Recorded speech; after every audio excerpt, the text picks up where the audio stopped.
Thank you for coming today. Let us start with the colloquium. We are here to hear to Kristen Miller. Kristen Miller has been observing the guest research at GESIS, particularly in the department Survey Design Methodology in the area of cognitive pretest, because Kristen Miller is a very important expert in this area. And she is a senior methodologist. She directs the Collaborating Center for Questionnaire Design and Evaluation Research at the National Center for Health Statistics in Washington.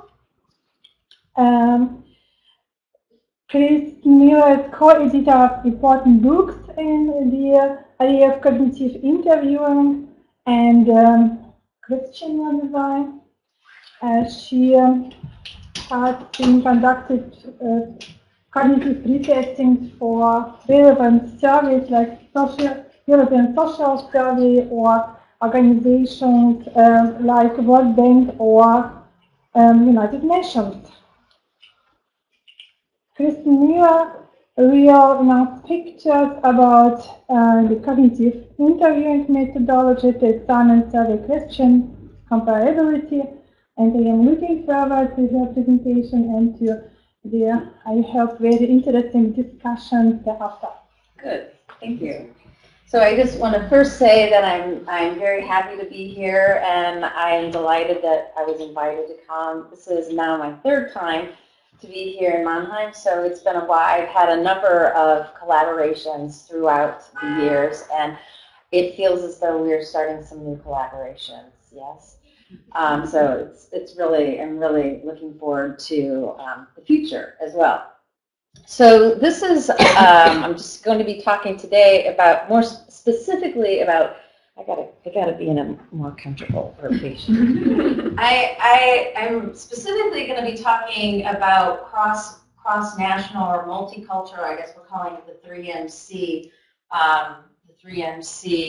multicultural, multinational, multilingual surveys. But a lot of what we're talking about can really be applied to cognitive interviewing in general. And I think that the best lessons that I've learned over time then help in regular cognitive interviewing studies have helped me be able to understand or think better, more clearly about comparability in testing. So why do we do cognitive interviewing? So of course, everybody knows we do cognitive interviewing to fix problems. And how many problems did you see?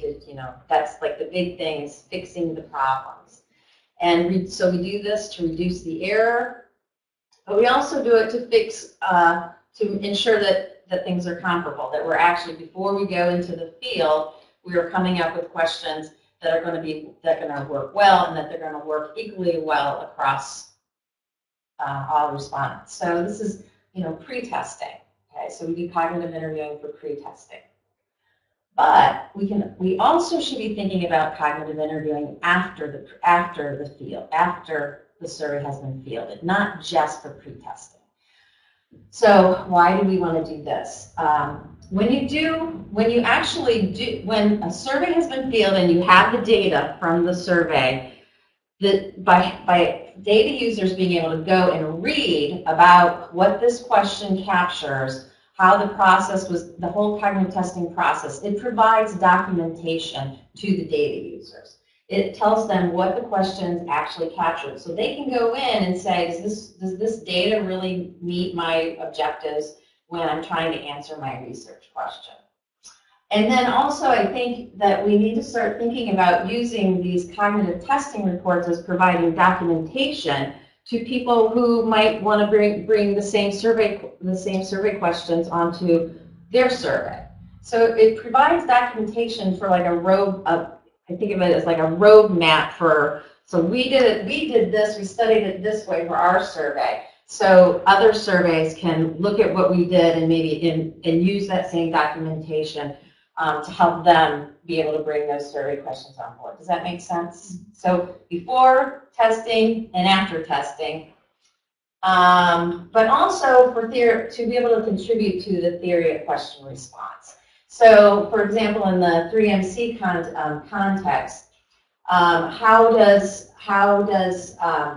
do different languages inform the question-response process? How do different cultures inform the question-response process? Do different economic or socio-economic factors, how does that inform the question-response process? So to summarize, it's like practically it's good to first to eliminate errors. Then it also practically allows us to be able to inform data users, and then also to inform just the general methodology, the theory of question response. Okay, so kind of where I'm coming from is principles for question evaluation is that the question design is based on question evaluation, not like personal opinion or expert opinion. It's really should be based on scientific principles. So that we're talking about use of empirical evidence and a systematic and transparent analysis. And that the evaluation studies must be well documented and replicable and made accessible. So like, no more of this, oh, this is a good question, I think it's good, it'll be good here. No, it's that question design really needs to be based on a systematic, scientific process. And at the end of my talk, the United States federal statistical system just came up with standards for cognitive interviewing studies. So that if any federal any federal survey that says they have done question evaluation studies must meet these particular guidelines. So I'm going to just quickly go over those at the end because this is actually a really big deal for us in the United States that we finally now have standards for how to do cognitive testing. Okay, so what I'm going to do for this in this talk is the first thing I'm going to make a case for cognitive interviewing methodology as a method for examining comparability of survey questions. And then I'm going to present some requirements in the study and for doing this. And that's going to be, I'm going to talk specifically about analysis, how analysis needs to go, and then the type of data that you need to be able to do this. And then, of course, I'm going to talk about real-world application, the problems that you would encounter if you are going to do cross-national cognitive interviewing and pose some potential solutions. And then I said, I'm going to just quickly go over these guidelines because we're just so excited about them. Okay, so I know everybody knows this, but I just want to give the orientation here. So this is the question response process, and it's very much a psychological process in that it goes on in people's head. Every single question that people are asked, they must go through this process. They must hear the question. They must go pull up relevant memories and then juggle them around in their head and try to figure out what's relevant and then come up with their own answer and then map that answer onto the categories that are provided, okay? I know everybody knows this. And I think everybody's beginning to realize, too, that this process is not an isolated process. It happens in people's brains, but people's brains are in a particular context. And so these processes are very much informed by where people come from, the experiences that they've had, the meaning that they've put on these experiences. Okay, so given that, I want to make the assertion that cognitive interviewing, so cognitive interviewing is the process by which we go about understand and investigating this process, okay? And I want to make the case that cognitive interviewing really is a study in validity, in construct validity. And because it identifies the constructs that are captured by the question by identifying the specific phenomena that accounts for respondents' answers. It very clearly, in a very empirically grounded way, illustrates what the phenomena is that is captured in that particular answer, yes, no, or that particular number. And I have a video clip that I can show that kind of speaks to it.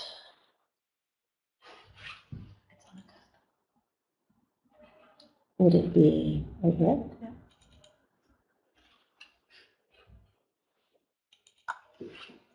Okay.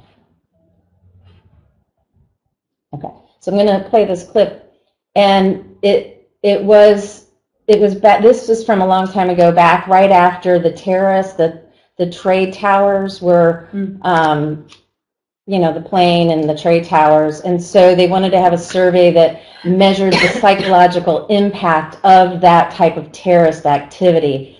And here's happened to people that are unusually question, and then asking her why she answered that way. We get this really nice experience of what happened to her and what she was thinking about and what that yes was. So like her answer would be recorded as a yes, and that yes actually means fear that something has happened to her grandchild or her child. So clearly not within the scope. I mean, the people who are designing this questionnaire clearly wanted to know, basically, were you in the trade tower? Did you see the trade tower? Were you by the Pentagon? So we could tell that we needed to fix this. But my main point is that from this method, by simply asking people why they answered this way, we get this really clear understanding, a clear picture in our minds of what that survey answer really means, the meaning behind the answer. Okay, so that's what I mean by validity, understanding it as validity. Okay, so here let me give you this is kind of what we're starting to do now. And when I'm thinking about roadmaps, this is sort of what I'm thinking about, is that once we a cognitive interviewing study, when we do this method, we can basically sort of map out the construct that a particular question is capturing. And this is just the very simple question in general. Would you say your health is excellent, very good, good, fair, or poor? Okay. We ask this question all of the time. And what we have found, what we know is from all these cognitive interviewing studies, is that when people, basically anybody who is asked this question, they think of both their health conditions and also their health habits. So in thinking about their health conditions, they think about the pain or discomfort they have, if they can do things or not do things because of their health or pain, and how much if they have to rely on medicine. Okay, so these are the things they are thinking of. And then for health habits, they're thinking about, you know, these healthy things like their nutrition, how they see, you know, if they see themselves as doing regular exercises, or these less healthy behaviors such as smoking, overeating, and how much they drink alcohol. So we know that this question from these studies really, this is the construct, and we can basically map out the construct from these cognitive interviewing studies. We also can see, and that was a very tight question, and basically everybody pretty much understands the question and thinks about it this way. But we can also, we can also do studies, and we see that sometimes patterns of interpretation are different, can vary. So here's an example. Does your child have difficulty hearing? So we asked this of parents about their children. It's a disability question. And so we find that from the cognitive interviewing studies that a lot of parents are thinking about auditory hearing. And so they're thinking about, can my child hear in a quiet environment, like in a library, or can they hear in a noisy environment? These are the types of things that they're thinking about and remembering. But then we also have some parents who didn't think of auditory hearing, they thought of listening, how well their child listens to what they're saying. Do they follow instructions when they're asked to do unpleasant tasks, or do they follow instructions when they're asked to do pleasant tasks? So it's like you can see that there's clearly two distinct patterns of interpretation here. And depending on what you want to do with the survey data, you might not want to use it. I mean, maybe maybe it didn't matter if you had both of these interpretations in there. Maybe this would be fine. But for what we were working on was that we were specifically looking at auditory ability, so we had to change the question. question to make it so that there was only one pattern interpretation. Okay, so given that we understand that cognitive interviewing studies can be a study in validity, we can also see that they can be a study in comparability. So cognitive interviewing determines whether the constructs are captured consistently across respondent groups. Okay, it provides insight into this. Let me give you an example. So we were doing a study with UNICEF, and it was on children with disability. It was a disability study for children and schools and so that children with disabilities could attend schools just the same. And so this questionnaire is being asked of everybody, okay? And we did the testing in the United States, in Jamaica, and also in India, okay? And you can see, anybody can read India, we got the transcripts. But what we found was when we looked at all the data from all three sites, we found that there were three patterns of interpretation. So the first pattern was we had parents interpreting the question as basically about a safety issue, thinking safety of the water, thinking, is the water at school safe for them to drink? And it wouldn't be surprising to you to find out that the parents from India were the ones that were thinking of this. Because safe water really is an issue, and a lot of times the schools just didn't have the safe water, the water that was clean, or the parents weren't sure, so they would go out of their way to make sure that their child had water going to school. So it totally makes sense.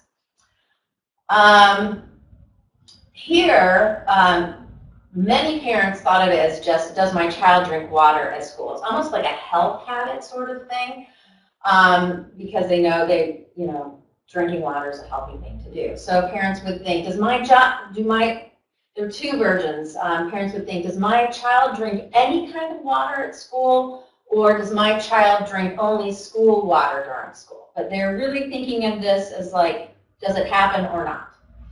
Then we have another interpretation, and this was from parents who had children with severe disabilities. And their interpretation of it was, is my child physically able to access water at school? So again, there was two patterns of this, but generally their interpretation came from the fact that they have a severely disabled child, and that child getting water is an issue. The accessibility was the issue. So we could see that there's three patterns of interpretation that clearly come from the respondent's particular social location. Okay. Okay. So the primary purpose for the cognitive interview for 3MC study is to identify the various constructs captured by individual questions, to determine whether they are consistently captured across groups of respondents, and to ensure that there is nothing specific to the experiences of those in targeted groups compelling them to interpret a question differently. Okay, so that's kind of like the analytic goals of a 3MC study that is maybe more nuanced or more advanced than what we would call a traditional cognitive interviewing study. And so when you think about this, the main issues that we need to talk about to be able to do this are analysis and data quality.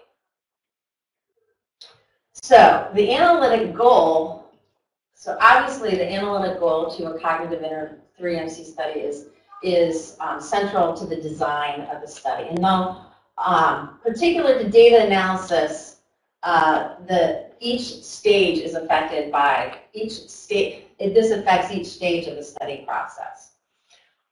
We need to do a systematic analysis across all interviews as one data set. And the comparison groups need to be analyzed together as one data set. And multiple layers of analysis need to be conducted to form the explanation, and enough interviews need to be to saturate the categories, that is to ensure that all possible interpretations are discovered. And I'll show you what I mean by this. Oh, okay. So, okay, so, but wait, let me go back. So, if you're going to do a comparative analysis, cognitive interviewing study, that you're going to compare all the different groups. We have done this before, that we have had different countries go off and do their individual studies and then come back and say, this is what I found, this is what I found, this is what I found, and you can't make sense of the findings. Did this happen because you had a different sample, or did you interview people differently, or is this a sociocultural difference, or you can't make sense of it. So you have to conduct the interviews and bring all the data together as one data set. Okay, that was a pretty big understanding that we came up with about 10 years ago. And then you need to do a systematic analysis across all of that data. And this is what, and I'm talking about different layers of analysis, and this is what I mean by that. So first you go off and you conduct the interviews. And then you synthesize those interviews into text, into more simplified text. And then you compare across all the respondents, picking up themes across the respondents. So, for example, the terrorism example, or actually like the water example, the safety, or the accessibility or the occurrence. That you look for different kinds of interpretation. And then you compare those themes across subgroups, just like when I showed about the safety and water. You can see that all the Indian interviews had that particular pattern. And then you go about making conclusions. So okay, so here's like an example how we envision it, that you end up with sort of this massive amount of data text from these in-depth qualitative interviews. And then you summarize these into notes, and then you compare across and come up with these themes, and then you compare the themes across the groups, and then you end up with these conclusions, which I would say are like those road maps, those maps of what the construct is. Okay, so when you do a 3MC study, you have to do it in this sort of way. At least this is the way we do it. Okay. So what kind of data do we need to have to be able to go about doing this type of analysis? So the interview data must be detailed, incorporating aspects of respondents' daily life experience as part of what they considered when they were answering. So it's like we have to have like these rich interviews that really pull in people's experiences and really sort of flesh out and the meaning that respondents put into the processes by which respondents brought meaning from their own life and how they put that into their answer. Okay, I'm not saying that right, but you know what I mean. And so the data must emerge naturally from the respondents' lives in such a way that's what I was just trying to say. And so a lot of times we can't really imagine what they were going to say. It just sort of emerges. And it's just like that terrorism example. Like you might have caught a little hesitation in my words because I was really shocked that that's what her answer was. I really was waiting for her to talk about some terrorist, some 9/11 thing, but she ended up talking about her grandson with a bloody eye. And then, of course, the data quality, the notes, how people summarize those interviews need to also be very rich. Okay, so again, the goal, as far as thinking about the structure of the interview, I think it was pretty clear how, from the video, that the goal really is to figure out why the respondent answered the way they did. So from my perspective, the interviewer's goal is to just get them to tell a story. And, instead of, you don't want the interviewer to be telling you what they think is wrong with the question. What you want them to be doing is telling them, being like a storyteller and saying, this is what happened to me, and this is what how I ended up coming up with this answer. And as far as I'm concerned, that the interviewer, and there can be debate over this, but as far as I'm concerned, the interviewer can ask whatever question they need to ask to try to figure out the whole story. And we can, I know there's controversy about this, but we can talk more about it if you want to. Okay, so I'm going to sort of skip along. I feel as though that's kind of just the theoretical layout of what a 3MC study would look like, but it's a theoretical layout of it. And of course, when you actually go into the field and you're dealing with the real world, sometimes theory gets a little pushed to the side. And there are some big logistical problems with doing these kinds of studies. And we have come up with some ideas to make it better. And we can talk about that too, depending on what all you're interested in.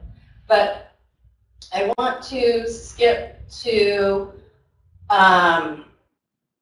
these standards, because it's kind of a pretty big deal for us. So in the United States, the Federal Statistical System, the Office of Management and Budget has standards and guidelines for for surveys, any kind of statistical data collection, that surveys are supposed to follow these particular guidelines. And it's very elaborate as far as sampling and all of these things.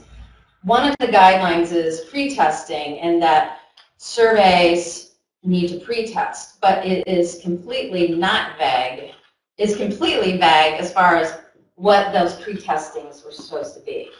And so this was an effort to, they said you could do cognitive interviewing, but that's all that it was. So this was an effort to really clarify that you can't just go and conduct a couple interviews and call it cognitive interviewing. This was an attempt to really be very clear and say, you're going to say that you cognitive tested this study, then you have to follow these guidelines. And so I'm just kind of going to go through the guidelines, and I can give you a link if you want to look more at it. These are just the guidelines. The standards represent these very basic things that you have to do, and then there's guidelines for each of these standards saying that this is the best practice. So these standards are not best practices. These are you have to do this, and then the guidelines are this is the best practices to getting you to do this. So, so as far as a methodological plan, the methodological plan must be developed prior to conducting a cognitive interviewing study. See, it's really not that controversial, right? Okay, so this plan, basically you have to have design.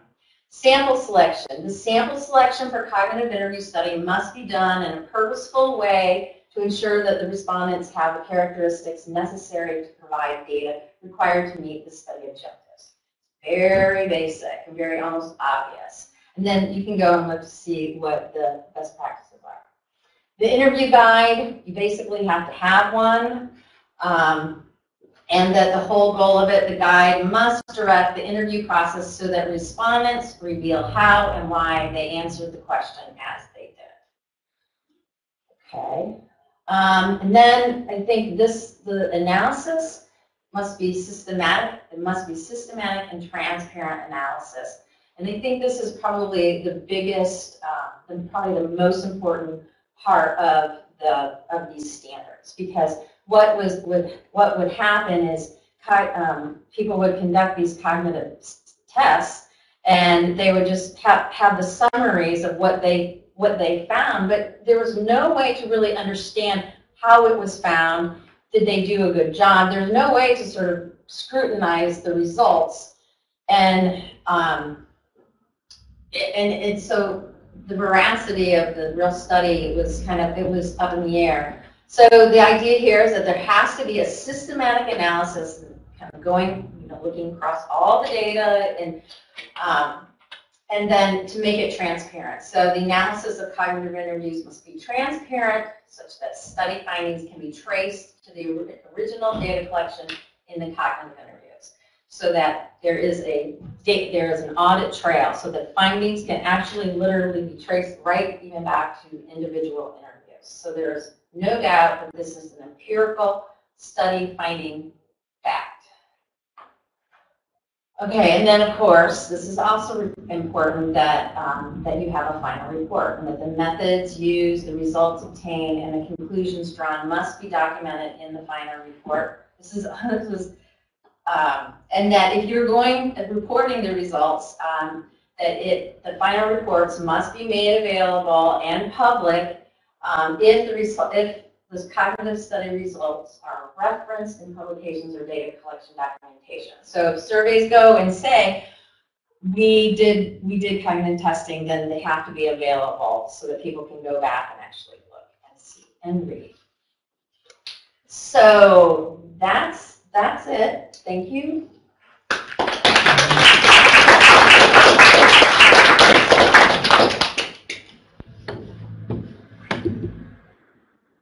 Questions? Thanks so much, Kristen, for your talk and your ideas. I have some questions. Maybe I'll just start with the I thought you might. So you had this nice example about the difficulty hearing. Yeah. And then these kind of two different phenomena. So the one that you didn't want to have. Yeah. Could it be that maybe if there's you don't have the context that the normal questionnaire has? So of course, for cognitive interviewing, you select individual items. And if you ask this question without context, the meaning is broader. So you have this kind of auditory problems, and then you have this kind of listening thing. Yeah. So, and in a normal survey, maybe you would not have these two different meaning components, because it's clear from the context that this is about really kind of some sort of disease or illness or disability. Yeah.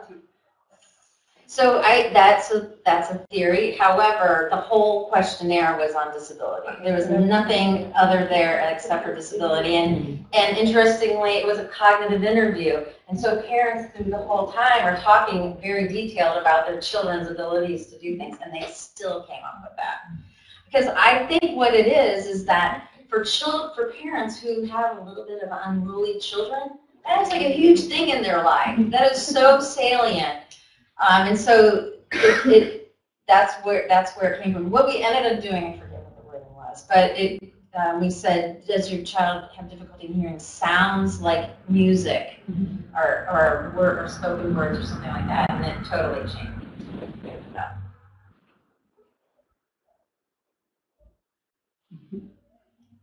Any other questions? Yeah. Okay, what do you think? The other nice example about the voice. Yeah. Do you think that because of these different possibilities to interpret the question, because of the different social context, this is in some way gives evidence for researchers who want to adapt questions for a specific context? Yes. So for the US, for instance, it will be pretty clear what is meant, and it covers the intended meaning.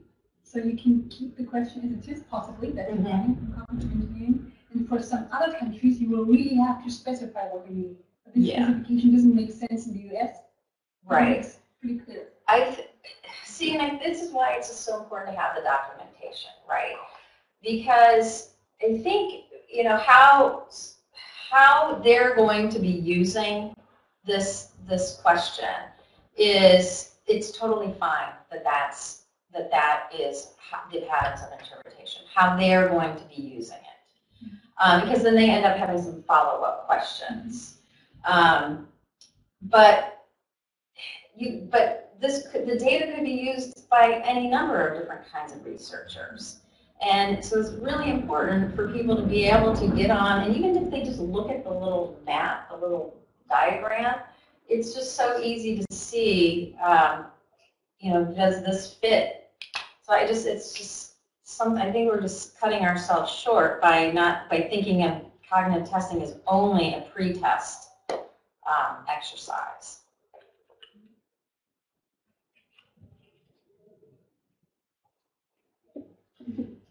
Thank you very much for your presentation.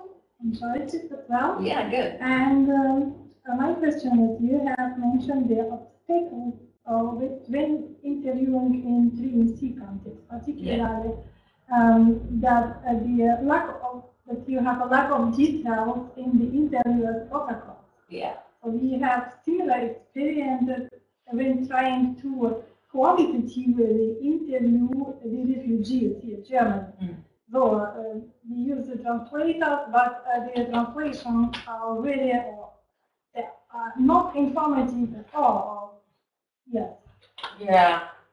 Because of this problem as well. But I know. the question is how to cope with, what to do. I know. See, this has been the main struggle, and I think there's like a big, I can see how people just really would want to make it be a structured protocol and just tell the interviewer to ask these specific questions. I get it, but I think at the same time, when you do that, then you lose the ability to capture any kind of emergent contextual information. It undermines the whole point of the ethnographic interview. And so you're going to limit yourself in the amount of details that you get. Now, at the same time, it's like you're not getting any details at all. So, so obviously that's bad. But so what we have done is we talked about this in depth yesterday. We just really work very hard with the interviewers, training them and working with them, being there, working with them, and checking their interviews as they're going on. And that has worked. And we also talked yesterday that doing these cross-national, cross-cultural studies necessarily means collaboration. It has to be collaborative because, I only speak one language. Well, you get to speak two languages. But, it's very limited. You have to be able to work with people who speak the language that that you want to test in and that you want to compare across. And so I think there cannot be enough said about the need to collaborate and to train and to bring more people on board and to get these skills up so that they can be used together. So I know. All I can say is I know, and then we had developed that software that we had, the Keynote software. So we developed a software application that's online that interviewers can type their notes in and you can monitor what's going on in real time. And that's one thing that has helped us to be able to make our interviews better. And so we're certainly offering that up, to you to do that. Anybody can use our software if you're interested in seeing it. I was wondering regarding the water example. There were 3 patterns found. Yeah. Do the people who look at the text and find the pattern, do they have a list what patterns to look for? Or do they go over each text individually and then say, oh, that's water safety, that's water safety? Yes, that's exactly what happens. You go through, so I was trying to say, I said it too fast. When you have all of so you're analyzing one question and you have text from each respondent. How the story of why they answer for each respondent, and then you literally can go down and read through each one, and the themes just emerge. So it was like clear, oh, this respondent's talking about water safety, and you can just kind of go through and it comes out, oh, they're not even talking about safety. It's amazing how they just emerge and they coalesce. And here you go through like 100 interviews of people in these 3 different countries. And there's 3 themes. And actually that's like a lot. That's a lot. There's like some serious. But it's just like amazing how a survey question can work when it's working right. That there's like one pattern of interpretation. It's amazing how people from all over the world, all these different languages, there's one pattern of interpretation. Does that happen at all? It does. Not like the healthcare question. Probably how old are you? That's probably pretty good. It should. Peter, you still had a question? Yeah. It's probably rather a comment on what Dorothy already said about this adaptation. I think in both examples that you showed, it would have mattered a lot to to know if you only wanted to transpose this term that you had in English into another language, or it would have helped probably to tell the translators or the interviewer what you actually wanted to ask, and then to phrase it in the target language. Because probably if you just translated, I couldn't read Hindi, but if you just translated this word by word, then as Dorothy already mentioned, it's very much a matter of adaptation, because depending on the cultural context, you will understand it in a different way. Well, and that is so true. But it's more than just the words, though. I mean, it's people's experiences can really change. Even like you have one language like that terrorism example. It's the same question. It's amazing how people with the same question with different experiences can completely interpret a question different. Well, like the auditory thing too. And it's the same language. Do you see what I'm saying? Yeah. So, obviously it's important to translate the questions so that they are good translations, but you just cannot imagine. A translator is just one person's vision of how somebody might interpret a question. But it's just when you start getting people from different walks of life, their experience, it's like, wow, I did not see that interpretation coming.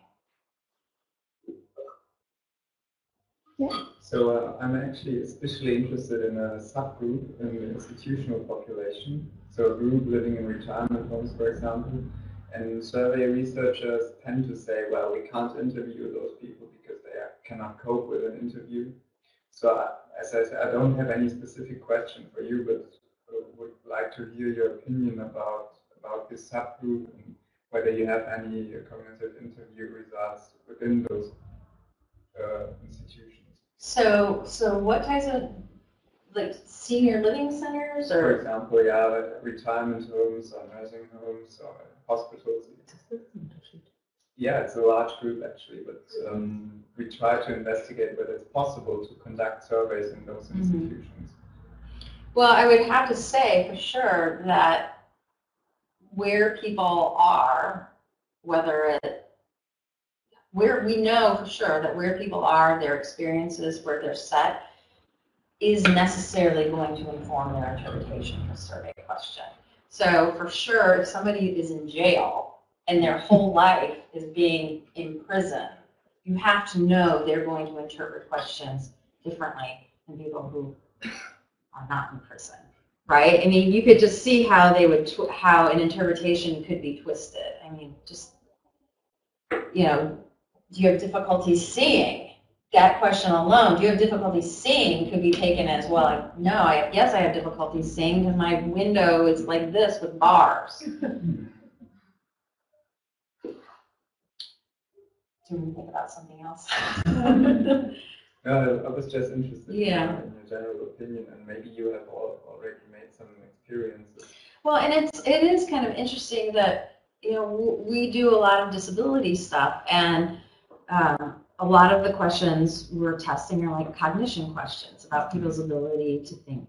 And, so sometimes for these studies, we'll bring in people who have some kind of mental impairment. And those can be some interesting interviews because here you are trying to measure, you're trying to write questions that are going to pick up those kinds of people, right? So how is that going to work out? And I was just saying the other day, we brought in, we had a study like this, and I did a cognitive interviewing study of somebody who had a mental impairment. He literally felt as though he was Elvis.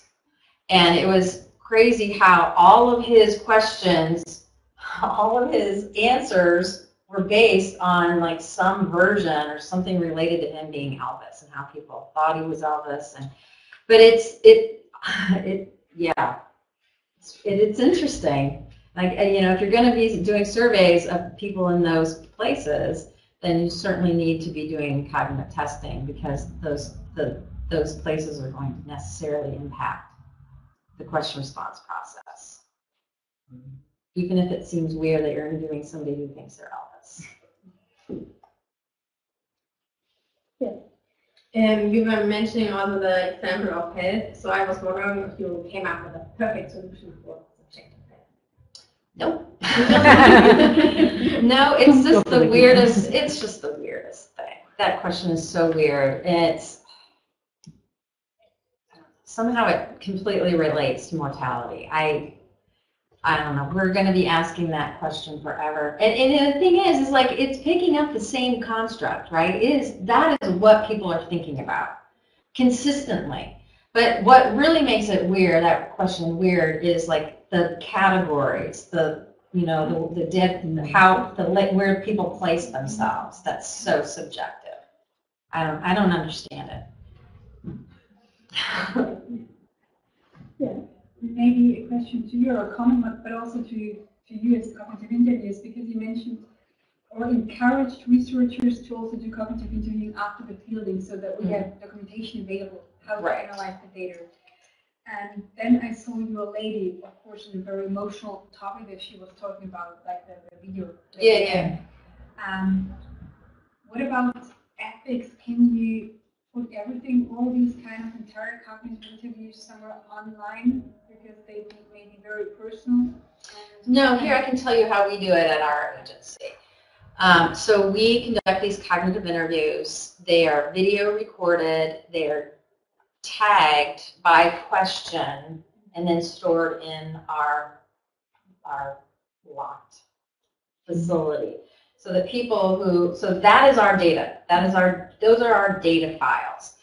And obviously it's, people can't just be showing these randomly. And there was some serious consent that went through for me to be able to show you that video. But so people from the outside, if they wanted to come in and do a study using our data, our interviews, that's possible. There be paperwork and things that would happen. But then reports are then written. Analyses are done from the data. Reports are written. And it has to be good reports, use quotations, really present that it really is a good qualitative study. And that if anybody says, I don't believe you, this quote looks like it's made up, they can come in and actually see that, theoretically. But then most importantly, that report is then put online, and we have it's called QBank, yes. And I'm so happy to see that you all now have your own QBank. That's huge. So we are now the 2 agencies in the world that have these. And we're thinking about how we can make them link together and put peer pressure on everybody else. So it's not about like providing the entire transcript. No. Nobody wants to read that. So, but you want people to be reading the analysis, the synthesized, the meat of what it is. And it's like, that's why I love those little diagrams. I literally have just started doing that within the past year. That people don't even have to read any text. If they just look at the diagram, they can see, 3 patterns of interpretation. Any other questions? Okay, then. Thank you very much.